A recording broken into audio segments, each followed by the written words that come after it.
Alright guys, in this video I'm going to be talking about fitness in regards to dogs. There is some misconceptions and some misunderstanding regarding this topic, especially when you have a lot of people that don't agree on what a suitable activity is for a dog and even what a suitable look and healthy look is for a dog. So let's jump right into it and let's break this down. So there is ideal weight. And also there is another concept that I like even better, which is ideal shape. Okay, there's ideal weight and ideal shape. If you look at certain breed standards, there is an ideal weight based on the standard, on the breed standard. So if you look at Malinois, for instance, the breed standard will tell you that the ideal weight is somewhere, and I don't have it in front of me right now, but somewhere in the between 50s to about 75 pounds, roughly, right? Give or take. Now, if you look at other breeds, smaller stature or breeds of larger stature, like Mastiffs, you'll have certain breed standards that tell you the ideal weight is somewhere between this weight and this weight. Now, you have ideal weight, but there's also the concept of ideal shape. And what the ideal shape goes off, it doesn't go off of the breed, but it goes off of the individual. Now, if you have a dog that is of a specific breed, but the weight of your dog falls within that range, that doesn't mean that your dog is in the ideal healthy range. It just means that your dog falls within that category. But what we want to do is we want to look at the ideal shape that is relevant to your dog, to that individual. And the ideal shape doesn't go off of numbers. The ideal shape goes off of the visual aspect of the dog that you have. We're looking at the waist. We're looking at the bones. We're looking at the structure. We're looking at the line on the belly. We're looking at those things. We're looking at the ribs. That's what I'm talking about when I say bones. We're looking at the hips. Okay, so if I see a dog and the hips, the bones on the hips are sticking out quite a bit towards the tail, like you can see the two bony parts on the hip, that tells me that dog needs to gain a little bit of extra weight. That dog needs to put on a little bit more muscle. Okay. Now, also, if I look at the ribs and I see a couple of ribs or a few ribs, that's not a bad thing. Okay. The ribs alone don't tell you the whole picture. If I see a couple of ribs showing, that might be ideal. I might look at a dog that has a nice muscular stature, and you'll see a nice muscular dog in really good shape will show a couple of ribs. But if you see a lot of ribs, now you're looking at a dog that needs to gain more weight. Okay? You also, you look at those two things, the ribs and the hips are a big indicator that there is maybe some weight that needs to be gained. Also the vertebra. So if you look at the spine on the dog and you see every single vertebra, if you see every single bone, every single bone on the spine, and then on top of that you see the hip bone sticking out and you see a lot of ribs, that's an indication that your dog needs to put on some weight. Okay? Again, if you look at some very nice, muscular, lean dogs, you'll see some bones on the spine showing up. That doesn't mean that the dog is too skinny or it's starved. It just means that the dog has enough leanness in him that you can see some of the bones. So you got to look at a couple of different things. But if you see every single vertebra, you see the bones, the spine from the hip area all the way to the shoulder blades, you're probably also going to see some of the hip bones sticking out, and you're probably going to see, a bunch of ribs showing as well. So you have to pay attention to that. That tells you the dog needs to gain a little bit more weight. Now, if you look at a dog that that has a nice, they have the chest, they have the belly, and right at the waist, right, when the belly meets the hip area, when the belly meets the thighs, you see this nice curvature towards the flank area, that's a dog that is probably in good shape. You have to look at that, okay? If you just see a flat line between the chest directly to the thighs, directly to the back legs, you're looking at a dog that could probably lose some weight.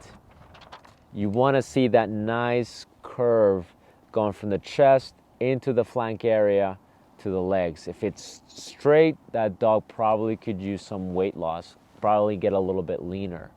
If you don't see a rib at all, when that dog sits, you kind of see rolls, that tells you that dog needs to lose some weight. One of the issues that I see with some of my client dogs when I do a board and train is sometimes the dogs, usually the problem, if there's a problem with weight, the problem is that the dog could lose a few pounds. Now, a few pounds lost can make a big difference. Even if that dog loses just 5 pounds of unnecessary weight, okay? If we take that dog from having a nice flat belly to a nice curve right when the belly meets the hip area, you're probably doing pretty good. As long as, again, you're not seeing the hips, you're not seeing every single rib, you're probably going to do pretty well. If you can see some definition around the shoulders, if you can see some muscle around the shoulder elbow area, that tells you that dog is probably in pretty good shape. So these are sort of things that tell you, the ideal shape is better than the ideal weight. All right, the other thing is the level of activity that a dog has. An active dog will probably not be overweight. Very likely not going to be on the overweight side. Okay, the active dog, if anything, the one that I do see is the very active dogs, if anything, if they have a problem with weight, they're more on the underweight side because the level of activity sometimes surpasses the caloric intake. So that's when we have to be careful. So when I see working dogs, I rarely see a working dog that is overweight, an active working dog that is. I usually see an active working dog that could probably put a few more pounds. That's normally what I'll see with those dogs. Now, your non-active dogs, your pet dogs, your dogs that don't do a whole lot, your dogs that, will go on occasional walks, will go on hikes, and that is the extent of their physical activity, those dogs will have the problem of they're a little bit more overweight. So a little bit more overweight versus a little bit underweight, which is the problem that if you have it, you'll see it in active working dogs or in active dogs. So what's better, the dog being a little bit on the thinner side or the dog being a little bit on the overweight side? Obviously, they're both things that need to be addressed. You don't want your dog to be overweight. It's not healthy for them, but you also don't want your dog to be underweight. You don't want the dog to be showing, too many hip bones, too many ribs, too many of the spine bones. You want the dog to look healthy, muscular, and just in general, overall healthy. So if I have to address a problem, now I'm going to address them both, but typically it is a little bit better for the dog to be on the leaner side than for the dog to be on the overweight side. That will typically have bigger consequences if the dog is on the overweight side. Because on the overweight side, it affects a lot more. It affects the joints. It affects their stamina more. So there are other things that go into the dog, just lazier, more groggy, not as active when they're more overweight. When they're a little bit on the underweight side, you typically don't see too many of those problems. Again, it's still something that needs to be addressed. Your dog should not be a bag of bones. So that needs to be addressed through proper nutrition, increased caloric intake. If your dog is going through a lot of activity, that's something that definitely needs to be addressed. You're going to see many more issues on the overweight side than on the leaner side. Now, one big important thing too, as your dogs age, the level of activity changes. So as the level of activity changes, the dietary needs change. We have to also keep an eye on those dogs. Your older dogs, depending on the breed, you have your smaller dogs, your smaller size breeds, and your larger size breeds. But the thing is the same. We want to make sure that as they age, they don't have extra weight, because as they age, their joints are not as limber as they were when they were younger. So now you have an older dog with a little bit of extra weight. We want to make sure that we address that. We want to make sure that we take that into consideration. We address and adjust the caloric intake, and that we also look at their level of activity too. The older dog carrying more weight will feel a lot more than that dog younger carrying the same amount of weight. Remember, as they're older, their joints are not the same anymore. They're now carrying extra weight. This is putting more inflammation on the joints, more stress on the joints, and it's going to make that older dog much more uncomfortable. So with an older dog, it's better to keep him ideal, to the lean side. And yes, dogs always want to eat. Okay, that's sometimes a complaint that you hear from people who love their dogs, and people who don't do a whole lot with their dogs, is they just, they feel bad taking the food away, or they feel bad that their dogs want to eat. Now, I guarantee you, dogs are fine. They're opportunistic animals, and they're going to eat. Typically, they're going to eat every time there is the opportunity. So free feeding is typically not a good habit, because it just gives them with this abundance and excess of calories that they will consume throughout the day, that sometimes they don't necessarily need. You see dogs that are free fed, you're typically seeing dogs that are a little bit more overweight. So you have to be careful with that. Older dogs, you want to keep them leaner, because it's very uncomfortable for them to look, fluffy and big bone and a little bit overweight. We don't want that on your older dogs. And what's an older dog? It really kind of depends. Some dogs will start showing you signs of aging around 7 years of age. Some dogs around 10 years of age.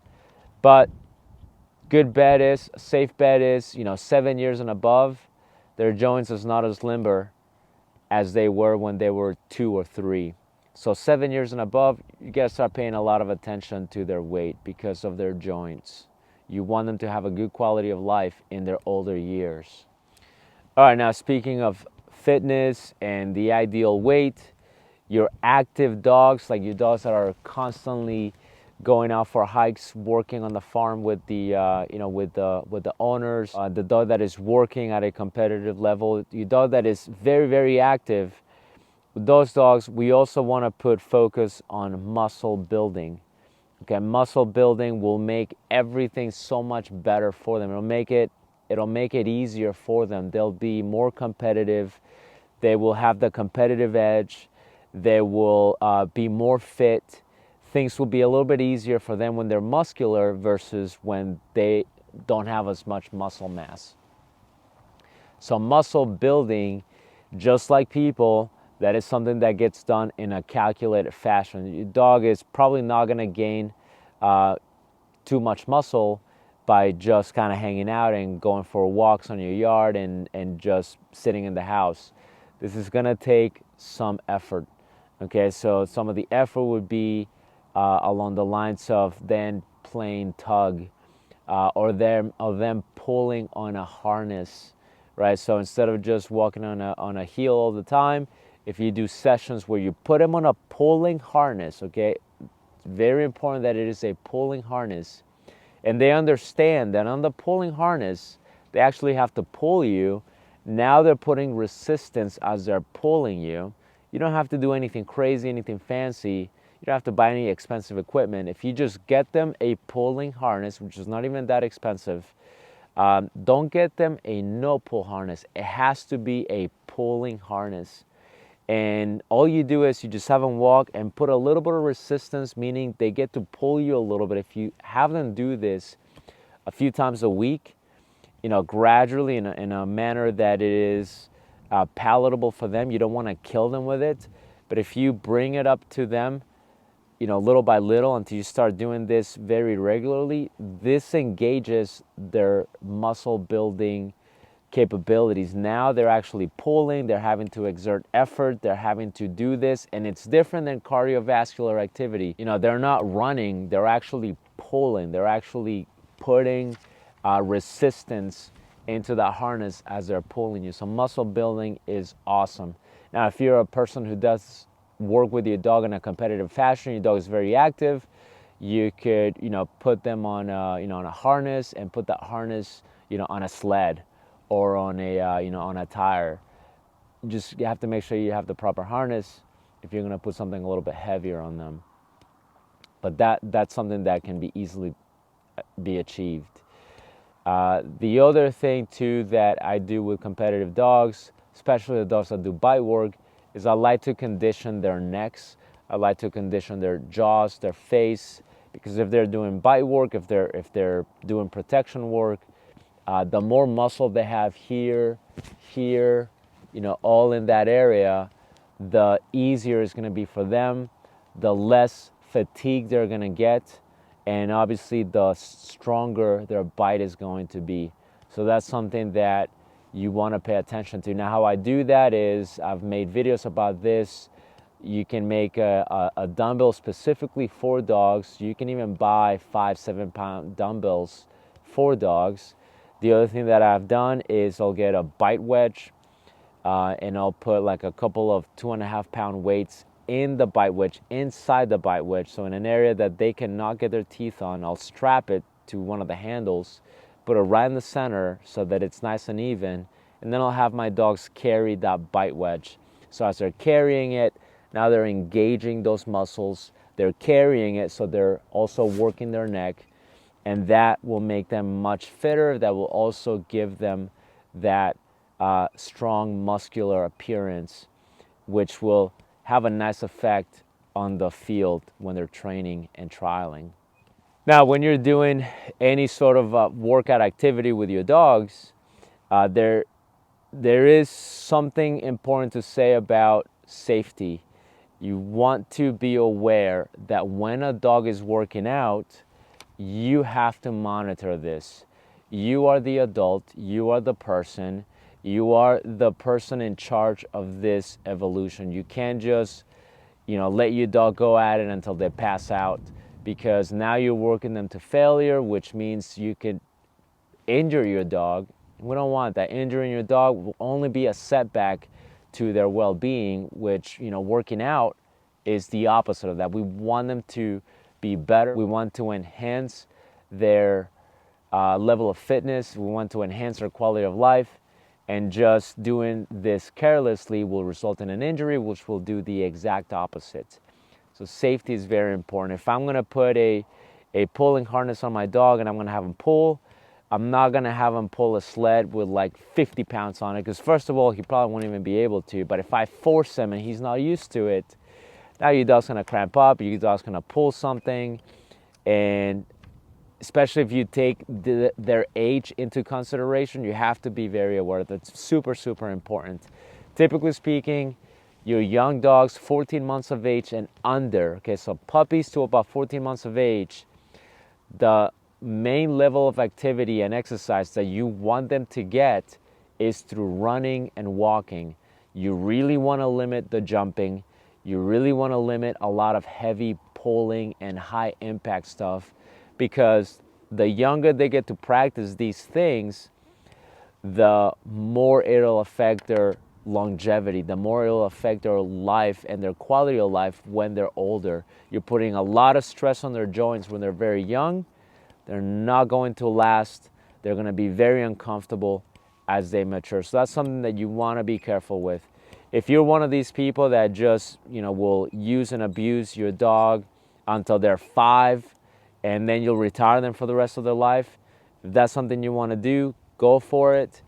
But again, you're affecting their quality of life. I've seen people in the competitive field that are putting a lot of stress on their very young dogs, on their puppies, you know, 7 months of age, 12 months of age, and they're having them do these crazy jumps and all kinds of crazy things. But they're also planning on trialing their dogs, getting to as high a competitive place as they can so that they can retire them by the time they're 4 or 5. which is, that's their decision. I want my dogs to be healthy and have a nice quality of life and not be slow when they're like 8 years old, 9 years old, 10 years old. I want them nice, healthy, and happy all the way until their teens, which right now I have a dog that is 14 years old, and he's still, he's still running around. He's still very, very active. He still looks like he's only 7 or maybe 8 at the most, but he does not look or act like he's 14. And that's the way I want to keep my dogs.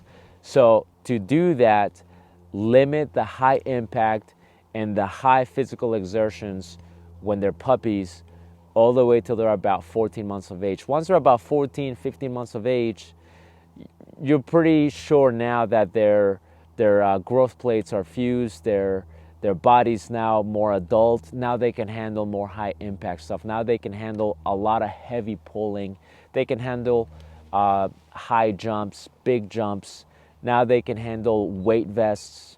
They can handle all that high impact stuff that was probably not ideal when they were younger.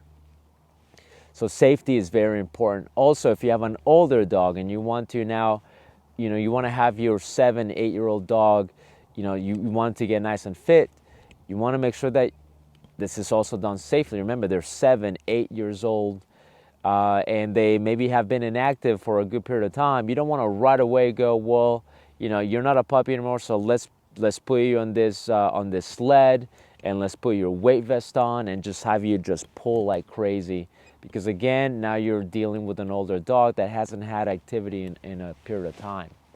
Now, even if you have a dog that is in his prime, 3 years old, very healthy, very young, but even they have not done a whole lot of high impact stuff, or they haven't done a whole lot of strenuous workouts, and you now want to get them involved in that, you still want to take this safely. Remember, they might be used to running and cardio, but it doesn't mean they're used to resistance and weights.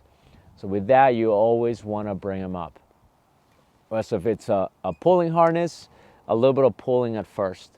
If it's training weight vest, like the X-Dog vest that I use on my dogs, like that, maybe you start with the vest by itself, and then you little by little add weight to it, which that's a great feature about the X-Dog vest, is that it allows you to gradually add the weights to these little bags that you can that you could put in the vest, and gradually bring the weight a little bit at a time until the vest is fully loaded. That's the great thing about that, is you don't have to fully load the training vest right away. You can load it one little bit at a time until the dog adjusts and is very comfortable with that. So those are the things that will help you out.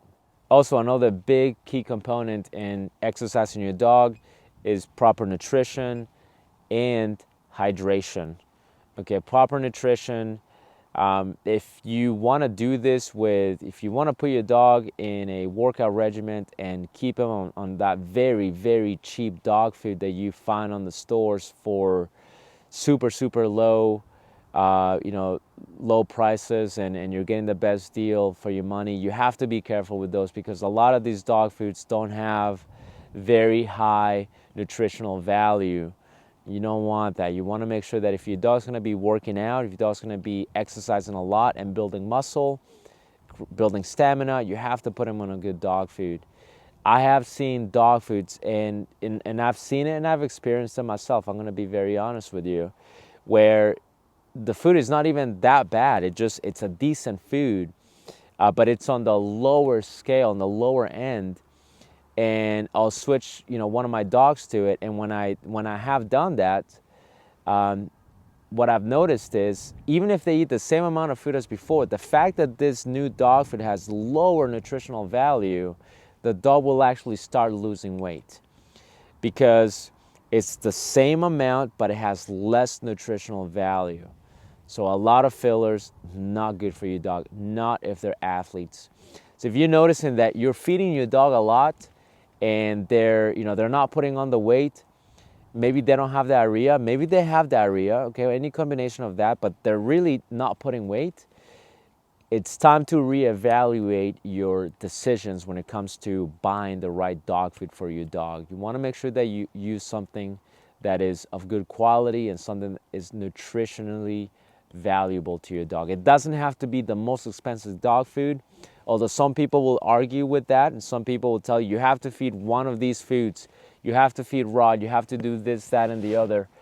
And I'm telling you from my experience, you don't have to do that. My experience tells me this. My experience is I have a 7, almost 8-year-old dog that has always been on kibble, not the cheapest, but not the most expensive either, a decent kind of kibble. And at 8 years old, almost 8 years old, he's still kicking ass. He's still very active, very athletic, building muscle. He's still very, very healthy.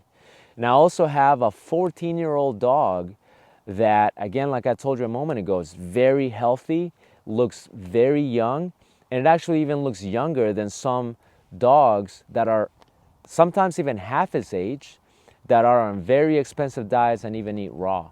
So you have to take nutrition into consideration, but don't go insane either. If you're on a budget, and I know people will argue with me about this, and they're entitled to it. They're entitled to their opinion. I'm perfectly fine with it. I can only speak from experience, and from experience, I can tell you, don't go to the cheapest dog food, but if you invest a little bit of money and you get a decent quality type of food, and you keep your dog healthy and active, your dog will do fine. I've never had those issues that people claim they have if they feed their dogs kibble instead of raw. So I just wanted to bring that up. But nutrition is important. Hydration is important. You have to make sure that your dogs are hydrated. Some dogs will work out, will go on this exercise, slot for 20 minutes, 15 minutes, half an hour, whatever it is you're doing that involves whatever type of exercise. They'll go on and on and on and on, and then they just get put back in their crates. They don't even go to the water bowl. So you have to be aware of that. You don't want them to guzzle water right before the activity or during the activity or even right after the activity, but you want to make sure that they are drinking, because if they go, throughout the day not really drinking a whole lot, and they're on top of that working out a lot, that could be strenuous in a way that we don't want it to be. So we want to keep them nice and cool and hydrated. And sometimes you have to walk them to the water bowl. I have dogs that I know they're thirsty, but they're so caught up in the activity, and after the activity they just want to go in their crate, they want to go in their space. Sometimes have to walk them to the water and go, here dude, drink some water. But hydration, very important. All right, and one last thing I wanted to talk about is tools. Okay, tools are very useful, but tools can also be detrimental. Now, some of the tools I talked about is a pulling harness. It's a regular harness that you could buy that is made for agitation work, for protection work. There's also harnesses specifically made for sled pulling. Those are nice too. You just have to size them right. And you could also buy a regular pulling harness from the store. They don't have to be anything fancy, but it has to be a regular pulling harness, not a specialty harness, not a no-pull harness that will just make it uncomfortable for your dog. So as long as it's the right tool and it's not something that is too cheap, it will add comfort and it'll add practicality. Another tool that I mentioned is the exercise vest, which I'm an affiliate member of X-Dog, so I'm gonna absolutely promote that. And I'm also a happy customer of X-Dog. I have the vest. I've used it on a few of my dogs, and I've used it properly. And this is a tool that does help. It does enhance their activity, their workout. But it's something that you have to also use carefully. It is a tool, and it could accidentally be misused. So you have to realize that it's only a tool. You're the human being, you're the adult, you have to supervise this, and you have to make sure it's safe for your dog. Another tool that I'm very happy with, that I really like, it's an investment, but it's an awesome tool, is the slat mill. Right, the slat mill, I got a bunch of videos on that. Also a bunch of hate on that too. Some people don't understand it, but a slat mill is an awesome tool, or a treadmill. A mechanical treadmill is fine too. Carpet mill will work fine too, but some sort of device that keeps them running in place. Just a regular treadmill or slat mill or a carpet mill works, because the great thing about this is it allows you to do it from the convenience of your house when the weather is bad, or even if you don't have a whole lot of property. Some people don't have, a lot of property. Some people don't have a big yard, and that might be you, but you still want your dog to exercise. So your slat mills, your carpet mills, your treadmills are great tools, and they vary in terms of price and in terms of functionalities. So your mechanical electric treadmill is much more affordable, and there specifically are some made for dogs. Okay, there are some specifically made for dogs. And they're not that expensive. They're very, very relatively inexpensive, and it's a tool where your dog can walk, trot, and even do a little bit of running, steady, in a straight line, basically. And this is a great way to get that cardio in. Then you have your carpet mills. They're a little bit more expensive than your electric treadmills. Your carpet mills add a little bit more resistance and a little bit more muscle building to the cardio, because there's typically uphill feature to it. And that works great also. A little bit more of an investment. You're looking at the $500 range for a carpet mill versus about $300 for an electric treadmill. And then you have your much more expensive tool, which is the slat mill. The slat mill will definitely range between $1,700 all the way to like $3,000, $4,000 for the really, really nice ones. But again, that's more of an investment, but they can be very, very durable, great tools. And with those, depending on what kind you get, you can have them do cardio, you can add resistance by putting it uphill, and you can add resistance by adjusting resistance on the belt. So these are all great tools. But again, they have to be used properly. You don't want to just put your dog in there and on the treadmill, the slat mill, the carpet mill, and then just go away. You don't want to do that, because bad things could happen during a moment of no supervision when the dog is strapped to one of these things. So these are tools that can be great, but you have to be aware that they could also be hazardous if you don't pay attention. So that's pretty much it, guys. If you like the video, make sure you like and subscribe. If you are interested in getting the exercise vest, you can go to xdog.com and use promo code DTIMP15. You could also go to the description of the video. There's going to be a link that will take you to the store. Enter the promo code DTIMP15 for 15% off. You're going to get a little bit of savings if you enter that promo code. And again, follow me on Instagram, Facebook, YouTube.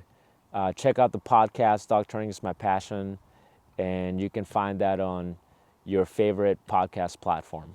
With that, I'll see you guys in the next video.